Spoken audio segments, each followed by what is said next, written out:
Welcome to Safety Talk. Personal safety expert Pete Canavan shares his insights and interviews experts who provide simple and effective tips, techniques, and technologies to keep you safe and secure both online and off. Here's Pete. Hello and welcome to Safety Talk. On this show, we discuss and bring attention to a wide range of safety and security products and solutions that are available to both businesses and individuals. We work to keep people safe in both the digital world and the physical world. I'm your host and personal safety expert, Pete Canavan. As a self-employed information technology consultant since 1995 and as a martial artist for over 20 years, I bring decades of both online and offline safety and security experience to my role as the host of this show. To learn more about me, you can always visit my personal website at petecanavan.com. So thanks so much to our listeners for being here. Don't forget to subscribe to the podcast and also our YouTube channel at safetytalkvideos.com. We appreciate you helping us spread the word about Safety Talk, both online and in your social circles. So many of our guests represent companies that offer various products and services that improve the security of businesses. Today's guest is different. Today's guest will be focused on helping you improve your personal safety and security by sharing knowledge that he acquired during his time in public service as a CIA officer. With all the craziness going on in the U.S. and elsewhere, with demonstrations and social unrest and riots, there really is no better time to learn what we are about to share with you. Now, during his time at the CIA, he discovered many, quote, spy skills that he felt deserved to be shared with the public to make them safer as well. He's the author of the New York Times bestselling book, Spy Secrets That Can Save Your Life. And the book contains information about how to improve your safety at home, while traveling, and as well as during your time online. He's appeared on many programs that you've most likely watched, including The Today Show, Dateline, Fox and Friends, and more. He currently runs his Spy, Escape, and Evasion training school in Cedar City, Utah. Today, he'll be sharing some of his spy secrets with you, so get ready to learn some spy secrets. And with that, it's my pleasure to welcome Jason Hanson to Safety Talk. Welcome, Jason. Hey, thank you for having me, Pete. Sure, we're happy to have you on the show to, talk about something that I'm also very passionate about, and that is what people can do to improve their own personal safety and security. I help others every day through my business and through my teaching, and so it's great to have somebody on who's also passionate about keeping people safer in today's world. So let's start off briefly by just having you tell our audience a little bit about you and how you got started and sort of what set you down the path to make the decision to join the CIA. Sure, yeah. So I was born and raised in Northern Virginia, just a few miles outside of Washington, D.C. And so all those government agencies are, pretty much in my backyard. And growing up, I always loved the quote unquote boy stuff of shooting guns, playing in the woods. I'm an Eagle Scout. And I didn't want a real job when I came out of college. So my very first job out of college was with a local police department. And then soon after I joined the agency, it was a wonderful place to work. They treat you great.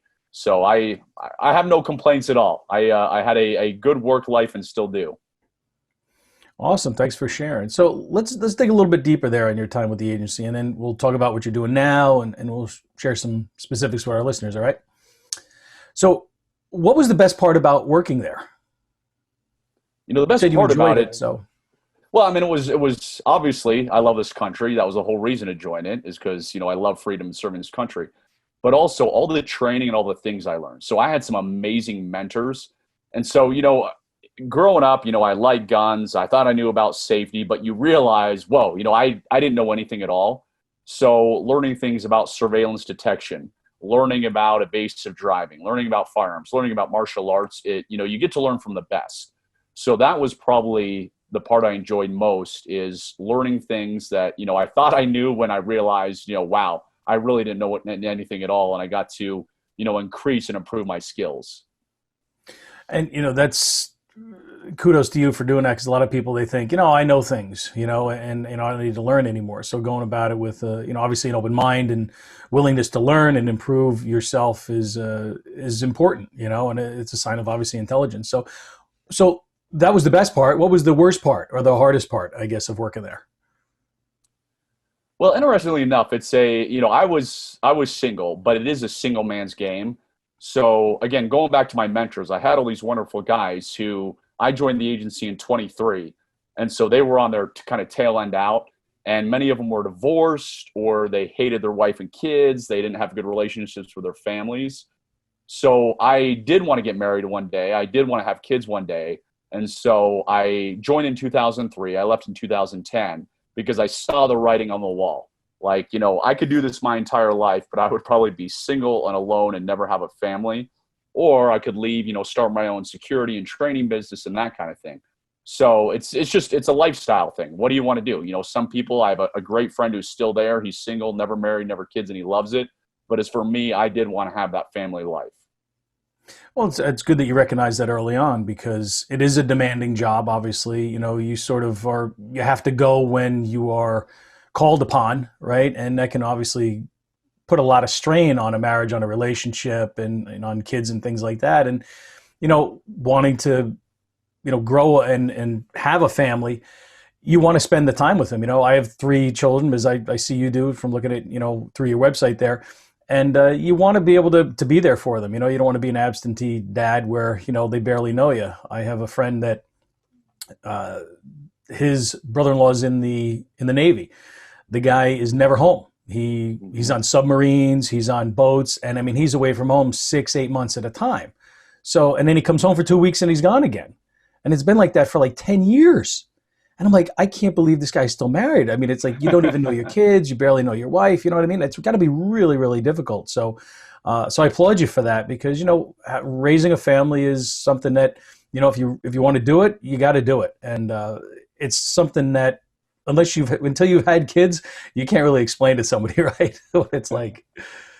So obviously they teach you a lot of things in the CIA, and over the course of your tenure there, you learned some things that you obviously thought were important enough to share with other people that could ultimately make them safer. And so we're going to kind of get into the meat of this now and talk a little bit about some of those skills that you feel others may benefit from your experience and your, learning them and sharing them with the public. So how can, and you talk about, spy skills, I title of the book, that, normal, regular everyday people that obviously don't have experience with either martial arts or government training or being an agent in the CIA or something like that. What are some of the things that you would say, like how regular people can use some of these, quote, spy skills to improve their safety, especially today, as I started to show off by saying the craziness going on everywhere, right?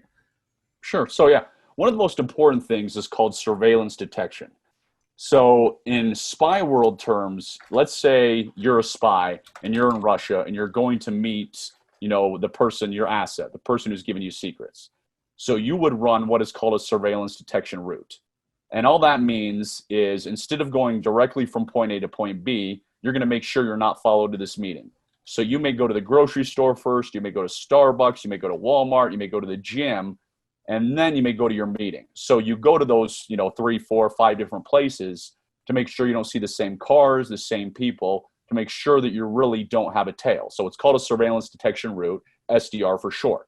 Mm-hmm. So that's a critical skill, because if you're followed, you lead someone to that meeting, then both you and the asset could be killed or imprisoned or whatnot. Well, here's a very simple example of how a woman used this to stay out of trouble. So she was in the Macy's shoe department shopping for shoes. There was some weird, creepy guy there. So she says, all I did was go over to perfume. Well, about 2 minutes later, that guy showed up in the perfume department. Then she went over to look at clothes, and about 2 minutes later, he showed up in clothes. Then she went over to look at housewares or something, and 2 minutes later, same creepy guy shows up in housewares. Well, at that point, she realizes she's being followed. It's not a coincidence. He, goes from place to place to place. Well, there just so happened to be a security guard nearby. So she walked up to the security guard, pointed this guy out, and as soon as she did that, this guy took out running out of the front door of Macy's. So she was able to run, about a 10-minute surveillance detection route in Macy's to discover she was being followed and to make sure that that guy didn't follow her out in the parking lot. So anybody can run an SDR. And again, that's a very simple example. No, and that's a good point because, initially when you're talking about it, people think, oh, okay, I'm driving here and there, but it's awesome that you pulled it right down into even just a single location or someplace like a mall or a store where, if you're in a mall and you go to this store and then you go to that store and the same person is there, you're doing your own sort of mini SDR where it's helping you determine whether or not somebody could potentially be following you and then, act accordingly by, having somebody escort you to your car or reporting it to security or something like that. It's a scary world we live in. And, with so many people really, for lack of a better word, they really have no patience with others. They have very little bad coping skills. And so they're easily pissed off, I guess you could say. You look at somebody the wrong way anymore and all of a sudden they take it personally. Or it's like, hey, what are you doing looking at me, right? Or maybe they just say, you know what, I don't like that way that person was looking at me, and they start following you. And so it's scary because this can happen to you being completely innocent in just the course of your normal day where it's going to the gym or the store or shopping at the mall. And the key, and I think you would agree with me, Jason, is you've got to be aware of that, right? So, I mean, if you're shopping, but in between walking from here to there, you're not paying attention to what's around you or who's around you, and you're checking your phone or you're commenting on something on Facebook or you're doing something and your head's buried down here, or you're just not paying attention, that's a very, very dangerous thing. And so I think going hand in hand with that is obviously the need or the potential need for conducting some sort of surveillance detection route is going to stem from the fact that you've got to, first of all, be aware that you may be followed in the first place, right? Yeah, I mean, going back on that, a lot of people don't believe me what I'm about to tell you, but I have a flip phone. I've never sent a text message in my life. So when I'm walking around the grocery store, when I'm walking around Home Depot, my head is up. I'm looking around.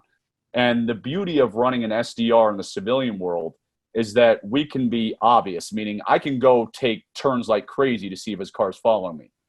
In the spy world, you can't be that obvious. You need to let it be natural.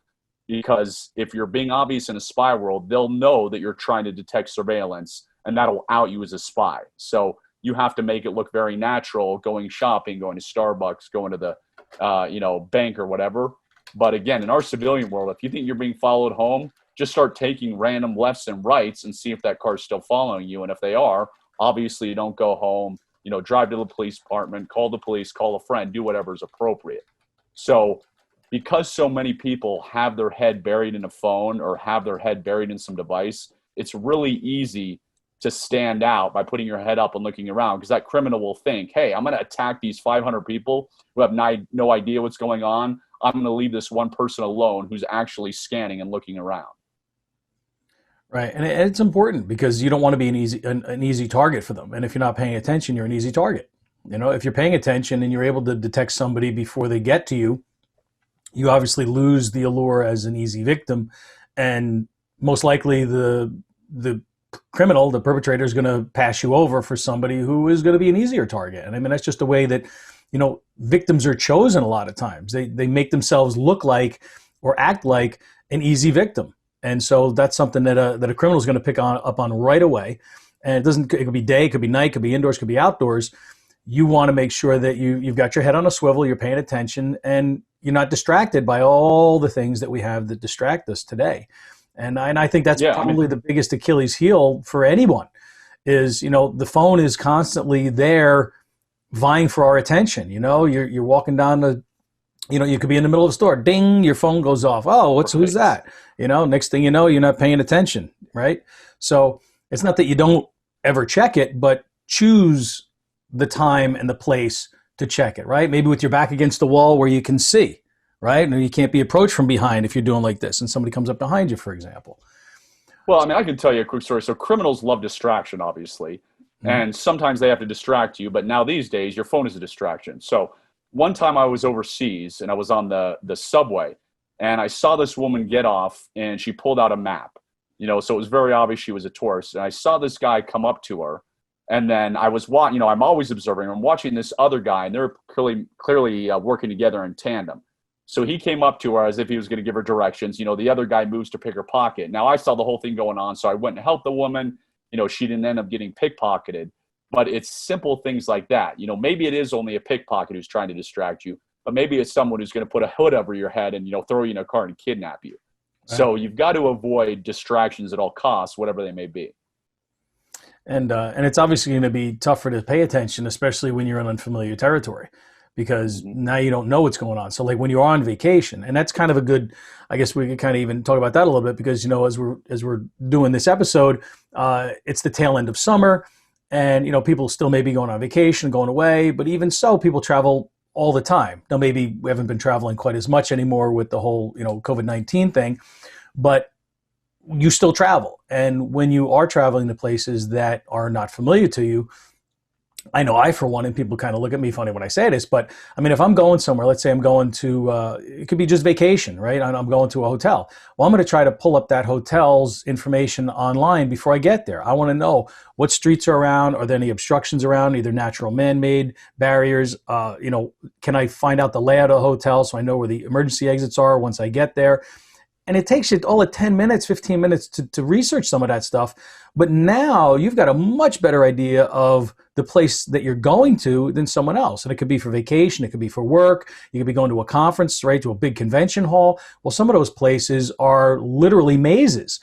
And if you're not familiar with it, when you first get there, it's very easy to get turned around and disoriented. And it's like, next thing you know, you're walking past the same thing again. It's like, oh, wait, I thought my car was that way. So just familiarizing yourself with places that you go before you get there can really help you in a big way. God forbid something happens, whether it's a problem from, an active shooter or some other man-made problem or a natural disaster. It could be something as simple as, a power outage, but it could be, a hurricane. It could be a snowstorm. It could be anything that could disrupt the normal flow of your travel. And so you got to know, what's around, where can I seek shelter, that sort of thing. I mean, so, you said it perfectly, is we are so blessed / spoiled to be in a day where 10 minutes of internet work can do, tell you everything you need.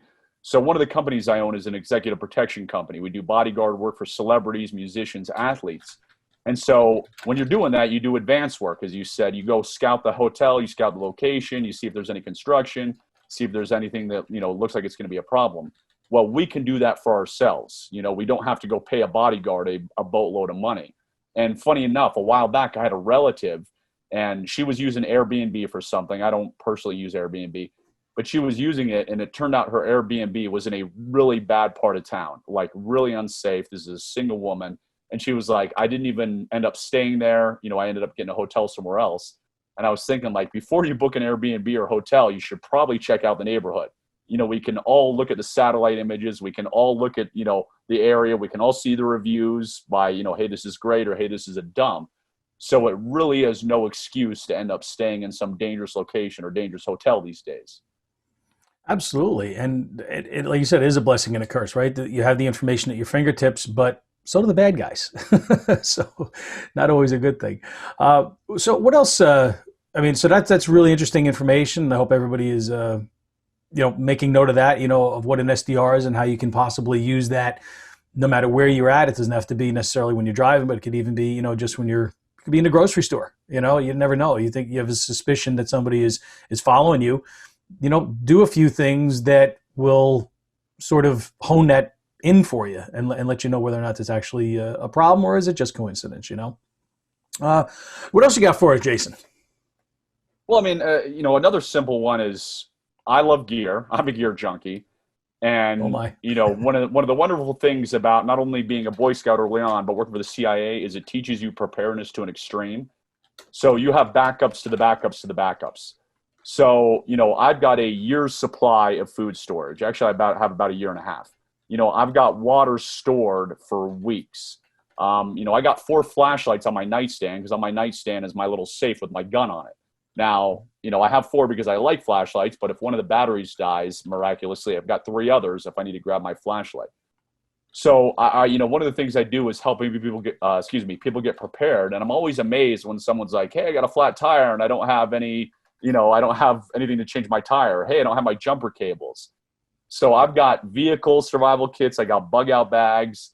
I've got all that. And obviously not everybody has to go to the extreme I do, nor they want to go to the extreme I do, but at least have, at least one backup for what you need. So I'm huge into being self-reliant. And I'm always amazed at when people are like, hey, I don't have any more batteries in my house, or, I only have 3 days worth of food. And, I freaked out when COVID-19 hit because the grocery store shelves went empty.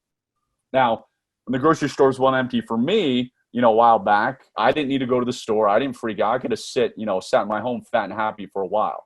So I would just encourage people to like inventory their home, inventory their cars, and be like, hey, what do I need to add so I'm more prepared, so I'm more self-reliant, so I have backups? Because I think that's one of the easiest things to do, because you can buy everything on Amazon these days, but so many people just lack that basic preparedness to be able to weather a storm.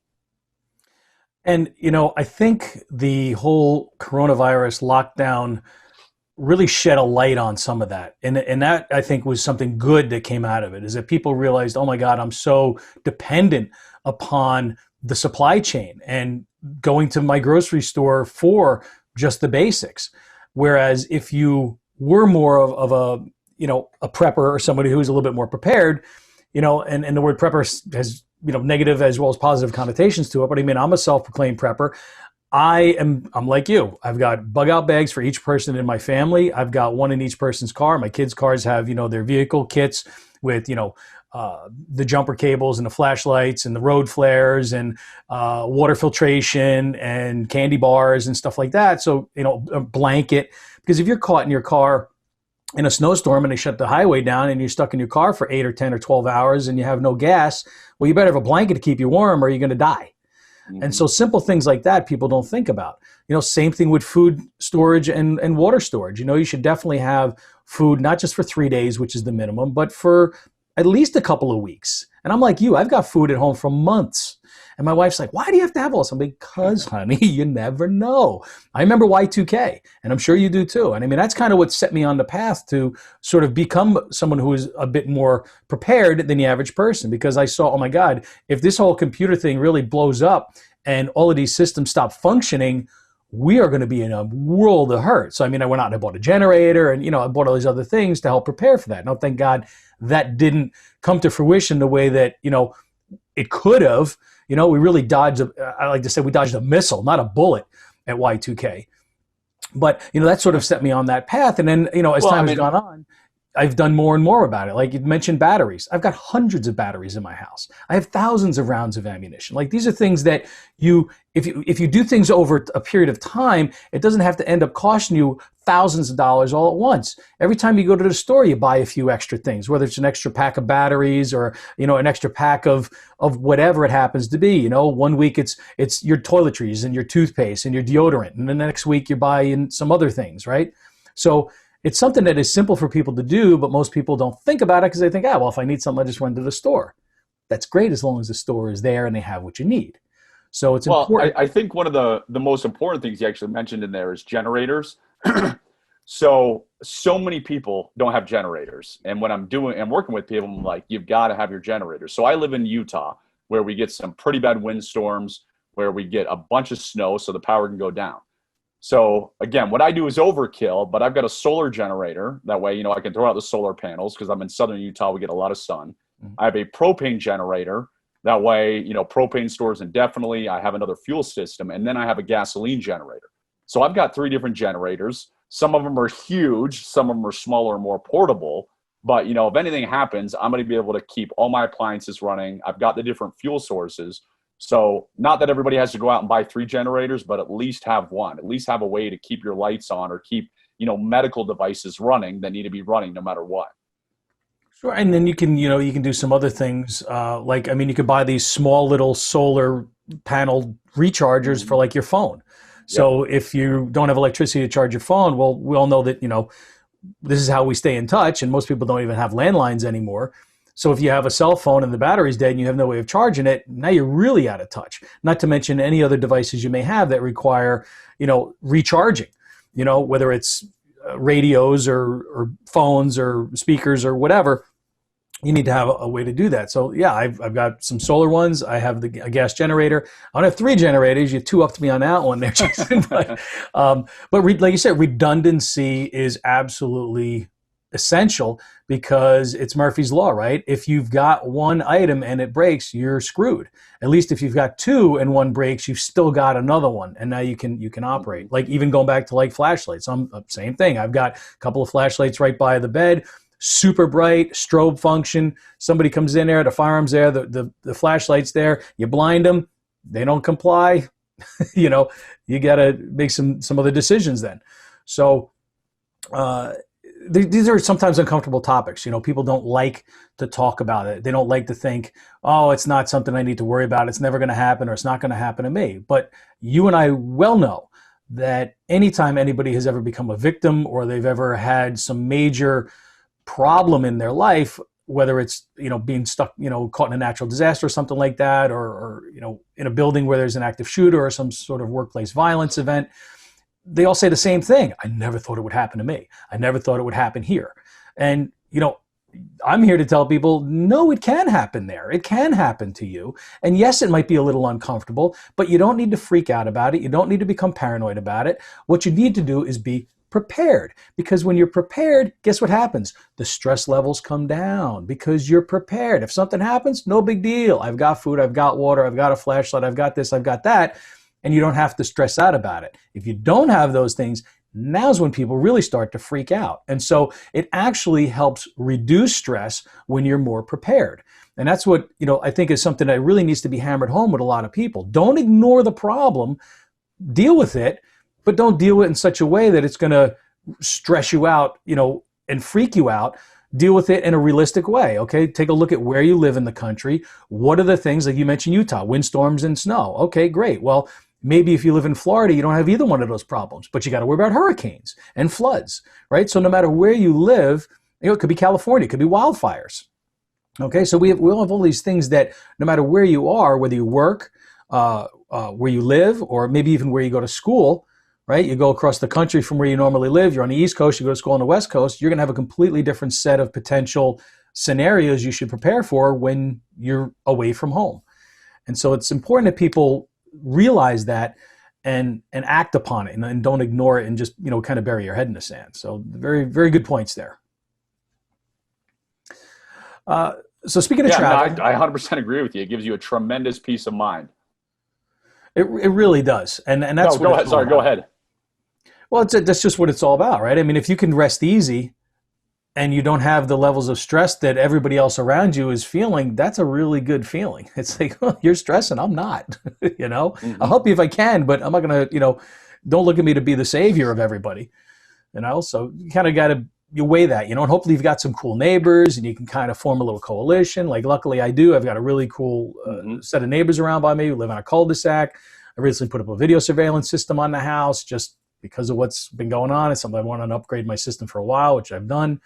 And, you know, just little things you can do over time. Again, people sometimes get overwhelmed with how much money, you know, they start sitting down and going, okay, I need to buy this, I need to buy this, I need to buy this, and I need to buy this. And by the time they're done with their list, it's $5,000. And they're going, how can I afford this? I don't have an extra $5,000 sitting around that I can just, you know, buy all this stuff with.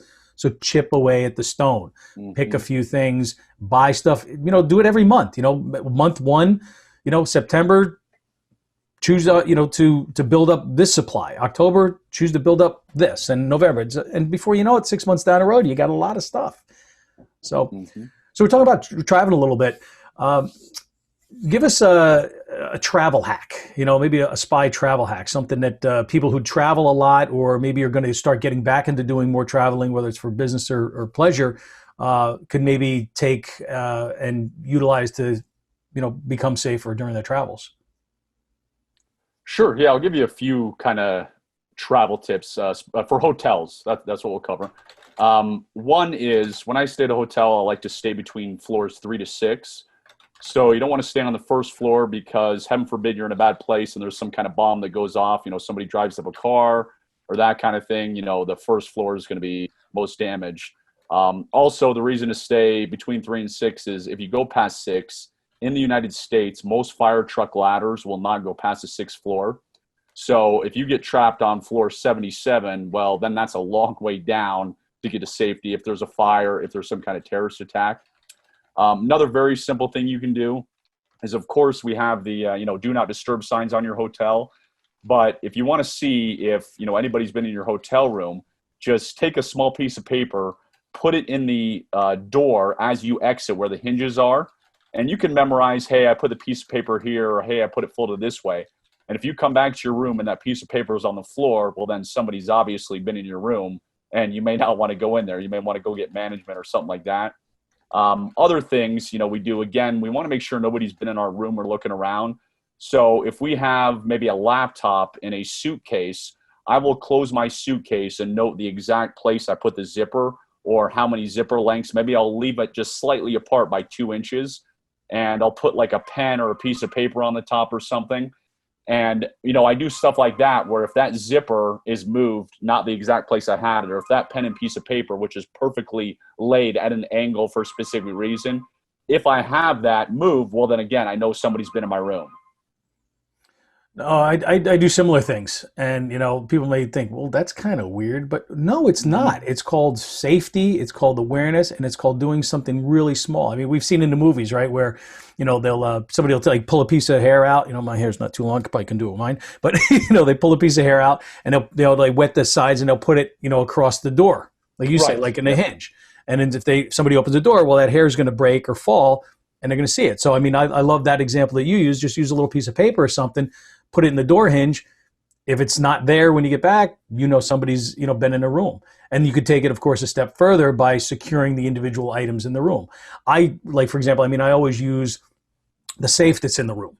So, and they're usually a decent size, so if you got a laptop or something you can put in there, or extra cash or things that you don't want to have laying around or, carrying around with you as you're maybe going out to breakfast or something like that on vacation. So, take advantage of those safes. But then also if things that don't fit, like you said, you can do little things that, will trigger you to know whether or not something has been tampered with. And if you can't remember it, well, that's what you got your cell phone for, right? Make a little note in your cell phone. I did this, I did this, I did this. When you come back, it's like, what did I do? Oh yeah. Is it like that? Yep. Is it like that? Yep. Is it like that? Yep. Okay, cool. And so again, going back to the peace of mind thing, there's nothing better than having peace of mind. And if you don't, well, at least the sooner you realize that there is a potential problem with, where you are, the better, because now you can act accordingly. So a couple of good tips there. Yeah, I'll tell you quick. Sure, go on. Well, I was going to say, one of the most important things, too, is when you're traveling is, and this, again, common sense, is not telling everybody your plans. So I'll tell you a quick funny story. There was this guy who was a wealthy guy I know. He was going over to Russia to fly the MiG jets. So, that's kind of like a bucket list thing for many people. But anybody who's going to do that is obviously wealthy and has a lot of money, and this guy is a wealthy business owner. So he went over there, and of course, we tell everybody, we tell our clients, like, blend in, don't wear fancy jewelry. Don't mention that you have money. You want to be as plain and boring as possible and keep your mouth shut. Well, this fellow went out to a bar one night. It was actually the night before he was going to go fly the jets. And there was a woman there that started hitting on him, paying a lot of attention to him. And he started spilling his guts, being like, oh, yeah, I own this big business. I'm going to fly Russian MiG jets tomorrow, yada, yada, yada. And she was like, oh, my gosh, I've never met an American. I love Americans. Can we take a picture together? So she was a beautiful Russian woman. They take a picture together. And he's walking back to his hotel. And he's like, oh, my gosh, I just broke every rule. I'm an idiot. I told her I was, rich. I told her I'm flying these jets. He realized he screwed up. Well, the next morning he's coming out of his hotel and he's like, I screwed up. So I'm being ultra security conscious. I'm looking around, I'm scanning. And as I leave the hotel lobby elevator, I'm looking around in the lobby and I see this guy with a phone in his hand and he keeps doing this. He's looking at his phone, going all around like this. So he says, as soon as he spots me, he looks at his phone, looks at me, and just puts his phone down and, starts really acting really awkward. And he says, at that point, I realized that woman took a picture of me. They have my picture now. These guys were scouting me. That woman was a plant. And he was smart enough to immediately run back to his hotel, get some bodyguards to protect him, make sure that everything was okay. And he did end up being safe. But had he not realized his mistake, he was walking right into a trap, would have been kidnapped, hopefully only kidnapped for ransom, but who knows what would have happened. So you just got to keep your mouth shut when you're traveling. Good point. And, what happens is alcohol loosens lips, right? So you're out at a bar, you start drinking, and especially, you're trying to impress somebody that is attractive, you're going to try to impress them. And so you're going to say things that you probably should keep to yourself. And like you said, luckily he realized his mistake, but obviously that guy sitting in the lobby was looking at a picture of him on the phone, trying to see, okay, where's this guy? Where's this guy? And then when he came up, he knew who, right away. And like you said, who knows what could have happened? He could have been kidnapped, could have been killed, or worse, well, not worse than being killed, but, I guess tortured and killed would be worse. Yeah. But it's scary. So, having that awareness and understanding, there are reasons why you need to follow certain protocols with regard to your safety. And traveling's a big one. Like you said, don't be flashy. Don't be flashing big wads of cash. Don't have tons of jewelry on, because that sends up flags right there. Like, oh, look at this person. They obviously have money. Well, if that's a criminal element that's checking you out, you could end up with a problem on your hands. And if you're in another country, who knows what sort of laws you're going to be dealing with, and how crimes are treated there. It may not be the same as your home country, whether or not that home country is the United States or not. If you're from a foreign country in the United States, you're not going to be used to our laws and our traditions. So it works both ways in terms of how, things are where you are. So one thing that I always tell people too is familiarize yourself with any sort of traditional customs in a country where you're going to, because they may be taboo, or they may, something that you really shouldn't do. Like, in our country, for example, you see a cute kid, oh, look at a cute kid, and you tap them on the head, right? You do that in an Asian country, they freak. You don't touch kids on the head, So there's like these little things that you don't know unless you do some research and make sure that you don't, at the best, embarrass yourself, but at the worst, end up with a major problem. Yeah, I'll tell you another quick story. It goes back to, because I deal with a lot of businessmen, and obviously men like beautiful women. That's no secret. But in so many places, these guys will go overseas, and all of a sudden these women start hitting on them, and they're like, oh my gosh, this is great. Well, no, it's not great, because there are plants. So one time I was overseas with a bunch of guys. 2 beautiful women came up to us at the restaurant, started hitting on us. And they invited us back to their hotel room. And one of the guys was super excited, like, oh my gosh, this is the greatest thing in the world. These beautiful women are inviting us back. And I was like, you and I are not George Clooney. We're not billionaires. We're not rich. 2 beautiful women just don't magically come out of the blue at a restaurant to invite a group of American men. That's not how the world works. Best case scenario, they're going to take you back and just rob you and take your stuff. Worst case scenario, they're going to take you back and beat you to death. So it's just the old saying, if it sounds too good to be true, it probably is. Again, unless you are a movie star or a billionaire, that doesn't happen to the average guy overseas. Yeah, and you can't be too careful, especially when you're not in your home country. But you even have to be careful there as well. So when you're home, we talked about a couple things, to being away and traveling and different things that we can use to keep ourselves safe through either, using surveillance detection routes, or making sure you've got survival kits and redundancy with some of the supplies and the gear that you have in order to make sure that you can be safe and have some peace of mind in the event of a problem. Let's look at just like the home, for example, because people are worried with riots and protests getting ugly, some of this leaving the cities and going to the suburbs. And I know a lot of people have mentioned to me that they're nervous, and some are just downright scared to say, well, okay, is that going to happen where we live? And the answer is, quite frankly, I don't know. Have there been some protests around where I live here in Pennsylvania? Yeah. Have they been minor? Yes. Out in Pittsburgh, it's getting a little crazy out there. Obviously, we've got Portland, and now we recently have Rochester having issues. And so we have these things that happen. And so I guess probably one of the things that I'm seeing, and you may be as well, Jason, is people are concerned about home invasions. So maybe we could start talking about that a little bit, and how people can sort of keep themselves safe at home during, times when there are problems outside and they got to kind of hunker down. Yeah, I just remember criminals always scout the weak link. They always scout the easiest victim. So if a criminal's at the local mall and he's trying to follow somebody out to their car, he's looking and scanning as people are in that mall, like, who looks like the easiest person to rob? Well, criminals do the same thing with your house. If they're looking at houses to do a home invasion, they're scouting a neighborhood saying, which is going to offer me the path of least resistance? So you obviously want to make sure your house is not the path of least resistance. So for my own home example, I have security cameras. So I have cameras all over my house. I have a nice big alarm sign in the front yard to let people know we have an alarm system. I have motion sensor lights, and I have solar motion sensor lights. So if the electricity goes out, I don't want my home to be totally black if somebody's creeping around my area, which is why I've got solar motion sensor lights, because they're going to go on no matter what. Now, in addition to all that stuff on the exterior, I'm a gun owner. So on my nightstand, I have a small rapid access safe because I still have young kids. So all my guns are locked up, but I have a safe that I can open literally in less than 3 seconds. I got my flashlight, I got my gun.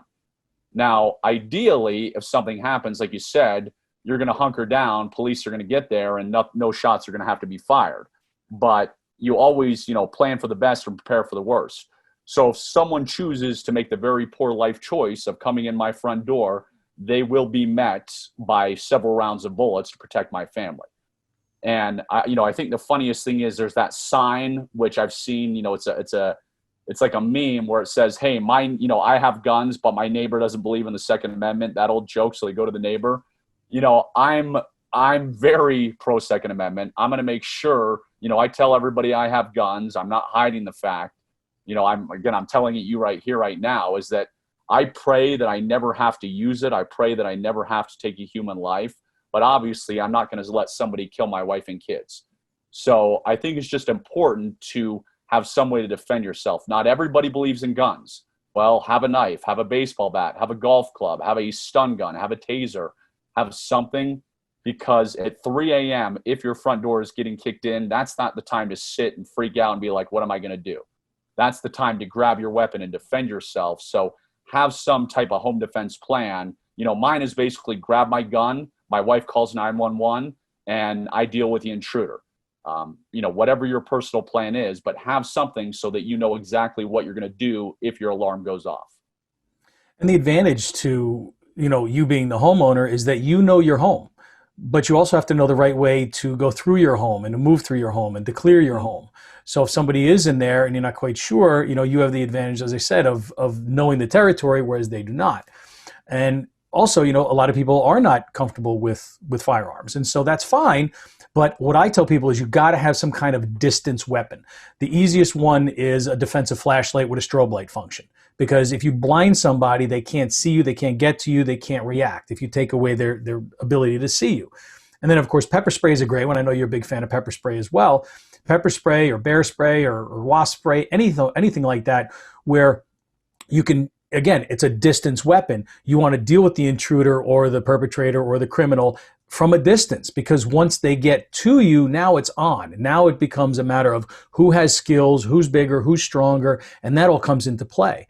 You want to keep that person at bay. You do that, I call it my 1-2 punch, right? You use the defensive flashlight, so now you're strobing, they can't see, gives you a chance to take out the pepper spray. Now you spray them right across the forehead, side to side, drips in their eyes or across their eyes.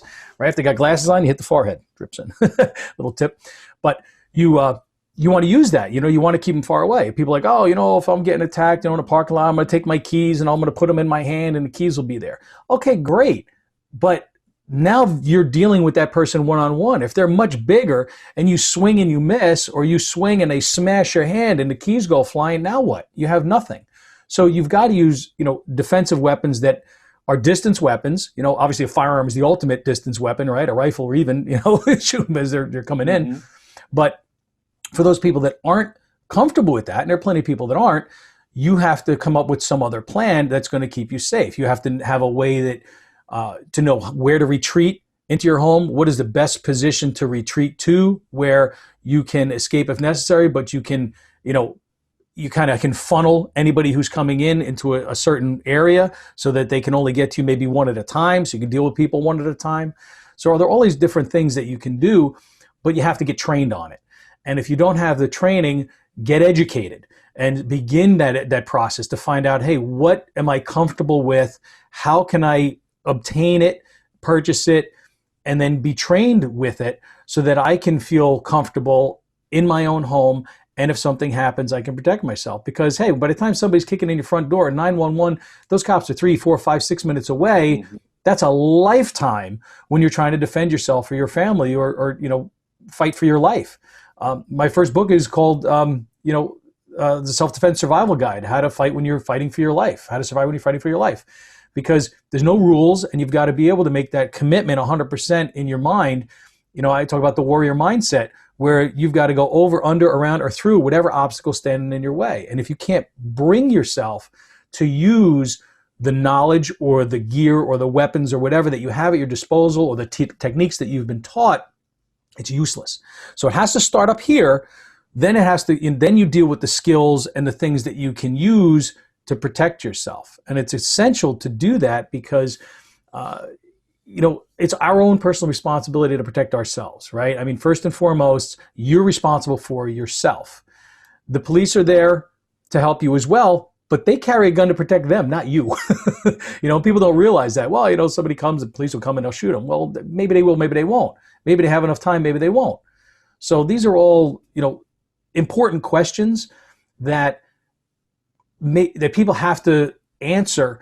And if they don't know the answers, they have to go learn them and find out and talk to professionals like you, like me, like others in their community, and get some information about how they can protect themselves, especially at home now. Yeah, no, I mean, I think the personal responsibility is a huge thing. As I mentioned, my very first job out of college was as a police officer. And, everybody's like, yeah, the police are just going to come take care of this. So, I mean, I'll tell you a very quick, sad story. So this was years ago. A woman came to one of my gun training classes, and she said, Jason, I used to hate you. I used to think you were terrible, teach people how to use guns. I used to think guns were evil. And so she kept saying all this. And I said, well, and she said, she lived in a rough area of town inside the Washington, D.C. area. And she said, someone broke into my house and raped me. And the rapist was long gone by the time police got there and I could call police. And she said, I realized as a single woman that I need a gun to protect myself. And I thought, what a horrible way to realize that, a gun is a great way to protect yourself. But that's what it took for that woman to finally realize, I need a gun in the home. So it is, no one is going to save us. The cavalry comes after the fact, when something has happened. So yeah, you've got to be able to take care of yourself. Absolutely. And, unfortunately, I mean, that is a sad story because the woman had to experience something very traumatic. Luckily, she was left with her life, but that experience was something that finally was the thing that kind of woke her up to the fact that she needed to do something proactive to defend herself if necessary. And we all hope and pray that nobody else has to have that happen before they realize that their personal safety is their own responsibility. And I think we're seeing that more and more, again, going back to current events and what we've seen happen during this year is there is such a disregard for law enforcement right now. And, you being a former police officer, I thank you for your service and also for your service as an officer in the CIA. And I'm sure everyone else does as well. But we see how law enforcement now is being demonized and people want to defund the police. And it's absolutely insane. Could you imagine if there was no police and they replaced that with some sort of civilian, social worker force that comes, to you and tries to, talk down the criminal, like you really shouldn't be robbing that house, or you really shouldn't be robbing that person, or you really should put down that gun. That doesn't work. Those people are gone. They're acting in a way that the vast majority of us cannot fathom how their brain is working. They've decided, for whatever reason, to engage in some sort of criminal activity. Sometimes they can be talked down, I guess you could say, from it, but other times they can't. And if somebody is actively hurting or killing people, you've got to act decisively to stop that threat as quickly as possible. And you can't just sit and wait back for somebody to try to convince someone to stop doing something. And it's a scary, proposition, but it's also one that I think we're seeing more and more. People are starting to realize, hey man, I better, get some training. I better learn how to protect myself. I'm seeing that happen with my martial arts business. I've just started offering some free workshops for people to gauge interest in who may be interested in learning more about like home invasions or learning how to handle firearms and learning, some other defensive methods. There's a free guide I wrote, everyday items for concealed carry. And it's not just about guns, but it's about everything else, from sap caps to monkey fists to canes. People are going, what are those things? I'll have to get the link and I'll tell you. But there are a lot of different things that you can use to protect yourself. And at the end of the day, it is up to you and not somebody else. So we're cranking through here, Jason. But before we do wrap up, I do want to ask you a couple other quick questions. What, in your opinion, is some of the biggest threats that we face right now? Is what we're seeing, happen in cities across America, or something else? So, yeah, I mean, it's internal. I mean, the biggest threat is communism, and I'm going to explain why our biggest threat is communism. So the Chinese are our number one adversary. So, Russia's, not far behind. There's North Korea. There's all the ones we know. But China's goal is to obviously spread communism around the world, and they do it in the U.S. They're, actively doing it in the U.S. So everything that's going on right now with the violence, the protests, it really is communist-based. And this isn't me spouting craziness or, some theory, but I'll tell you quickly the way it works is first you go to the universities. So I can tell you for a fact that universities, we already know they're very liberal, but they have communist plants in there who are trying to brainwash the young students, who try to recruit them to work for China and spy on the United States. So they start at the university level. Of course, they're doing it in corporations. But what they're doing now is spreading it to local governments. So, hey, if I can take local governments over in Portland and Minnesota and, small towns in New York, et cetera, et cetera. So everybody thinks it's just random violence. Everybody doesn't realize that it really is a huge bubble, and that all these liberal professors, all these liberal mayors are being played like a fiddle by bigger forces. And again, this isn't some crazy person theory. So, social justice sounds like a good term, but really what it is how do we spread communism? How do we get the people to lose freedom? How do we get the American public to give up their Second Amendment rights? We brainwash professors, we brainwash the media, we brainwash local politicians who aren't very smart and just want to get reelected.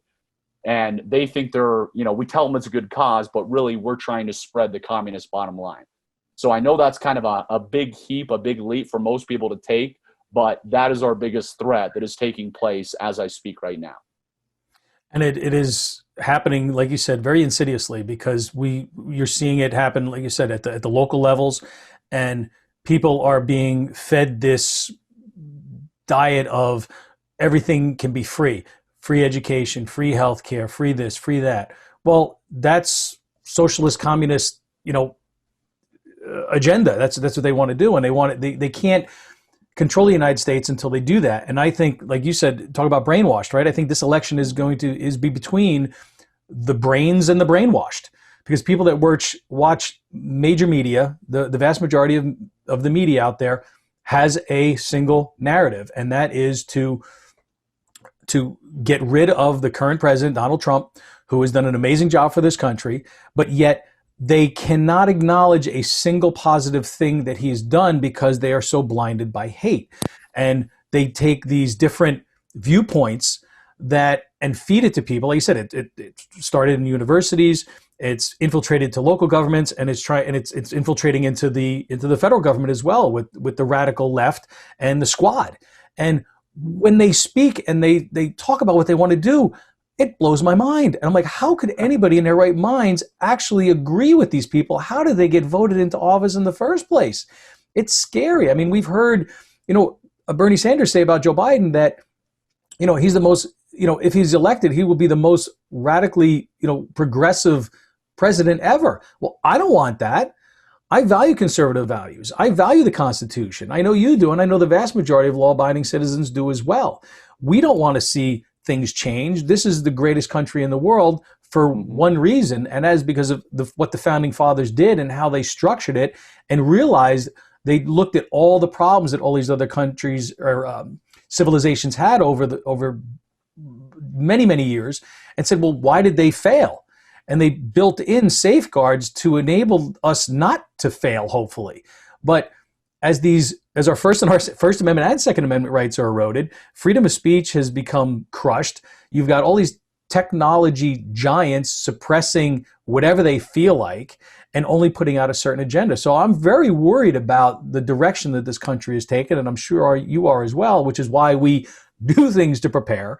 And, we're not trying to scare people, but you have to look at what sort of country do you want to live in going forward, not just for the next 4 years, but the next 40 years or 400 years. Do you want a country that values the freedoms and the things that made this country great that we're founded on? Or do you want to go down the route of a country that just gives people things for nothing, suppresses entrepreneurship and free enterprise, punishes those people until everyone is dependent on the government? And that's essentially what they want.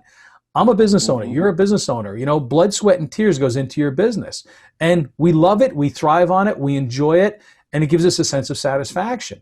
I can't sit at home all day and just collect a government check and feel good about myself. I don't see how anybody could. So I'm kind of going off on a little bit of a tangent, but at the end of the day, it is a very, very, this is absolutely the most important election of our lifetimes. I thought 2016 was, not even close.